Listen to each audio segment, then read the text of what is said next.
Stephen, I wanted to hit you up on the recruiting. And of course, we knew it was coming at some point. Those recruiting rankings in the 40s and 50s wasn't going to last long. And then it was going to start. It was going to, after the June recruiting trips and official visits, we knew a few weeks after that, here we go. We're into July, and we've seen an onslaught of high-level players commit to Alabama. It has ramped up here, Mark, since June. When you look at five-star Tony Mitchell that has committed, and then after Tony Mitchell, it just the onslaught kind of just took off there from there with Raquez McElderry, who was a longtime Georgia commit. He comes to Alabama. Now you got Dylan Larnigan, who's committed to Alabama. You got Eli Holstein, who's committed to Alabama. Now here recently, Olas Enganine from Finland has just given his commitment to the Crimson Tide, a massive offensive tackle, really good feet. Hand technique may need a bit more work, but you can see the ability he brings to the table will more than likely be a tackle, though he can play guard also. But Alabama brings in a kicker/punter prospect in Connor Talty, a bit more of a punter than a kicker, but with Alabama losing Will Reichert after the season, we will see where Talty fits in all of this. Coming up sooner down the pipeline, you've got Miles McVay, who's an absolute freak of an offensive lineman at 6'7", going to make his commitment soon. I see him more as a guard than tackle, but he's got the tackle size. And then you've got Carmani McClain, five-star defensive back, who's been killing it at the Future 50 recruiting site right now. And where does he end up?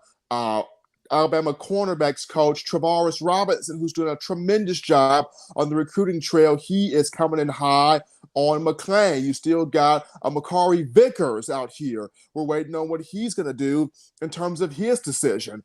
And then Peter Woods, though he's given that commitment to Clemson, Alabama has said, we are not giving up. We are still high on Peter Woods, still heavily recruiting him. And you've got a couple of his guys coming over from Thompson High School that are at Alabama right now in his ear, whether that is Jeremiah Alexander and Traquan Fagans. But then you also have Tony Mitchell, who plays for Thompson High School, will play his senior year this season, who has recently committed to the Tide. He's also in the ear of Peter Wood saying, hey, man, we're trying to make this be a Thompson High School straight to Alabama. Thompson High School, kind of Alabama's IMG Academy, if you will. You're trying to go from Thompson to the Crimson Tide. So everybody's kind of in the ear of Peter Woods. But not just that, Bama was able to scoop up a Justice Haynes, freakish talent at the running back position. He is a Georgia legacy. So you're able to pick up that young man. And he's trying to help the Crimson Tide in getting one Richard Young, probably the top running back in this recruiting cycle. So things are starting to really pick up here between the months of June and July here for the Tide. A lot of these young men, Mark, they're waiting for their senior years to kick off prior to making that commitment. I know Kamari McClain, he's waiting until December, that being the early signing period, to make his mark here on where he's going to go. But Alabama at this point is at 13 or 14 verbal commitments here for its 2023 class. We knew it was going to jump. We just were trying to see at what moment. So from June to July, this is where it's starting to jump. And so late July, I would keep my eyes here the latter portion of this month for a Miles McVay making his move, among others here. Dabo Swinney able to come in state and grab one of the top 10 players in the state, and that doesn't sit well. So we'll see if Peter Woods flips at some point.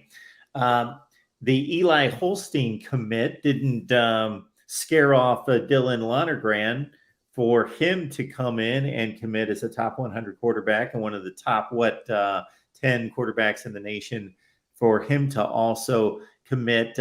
Based on who you've seen, you've had a chance to check out the huddle tapes. Who do you like? What stands out to you? In the huddle tapes, who do I like so far? Number one, Miles McVay is nasty.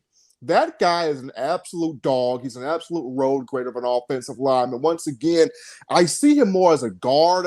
He works very well inside the phone booth, keeps the feet really shuffled together. He gets his hands on you. You're getting pancaked. You're being put on your butt. He gets his hands on you. Now, he can kick outside.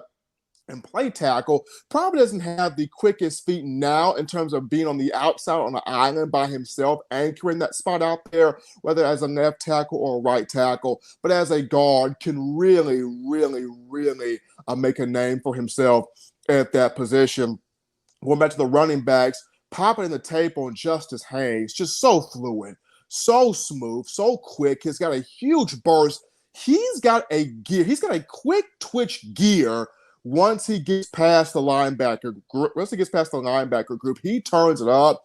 He turns it on. He outruns people. But the guy I really like here, JUCO wide receiver Malik Benson from Hutchinson Community College. This kid can flat out fly. And going back to his tape, he's got a little bit of a Jameson Williams type of effect to him. He will stack a defensive back and he will pull away quickly. He will create separation from 0 to 100, and it's no joke. He can go. So I like those three. I like what Benson provides. I like what Miles McVay provides. I like what Justice Haynes provides. Now as far as DBs, looking at Jaleel Hurley and Tony Mitchell, I love the feet, I love the eyes, and I love the no fear. They will stick to wide receivers. They will hang with wide receivers. And I love how their hips open. They can run at a 45-degree angle. I love how the hips open and how they adjust to the ball. They love to run. They love to hit. They love to cover.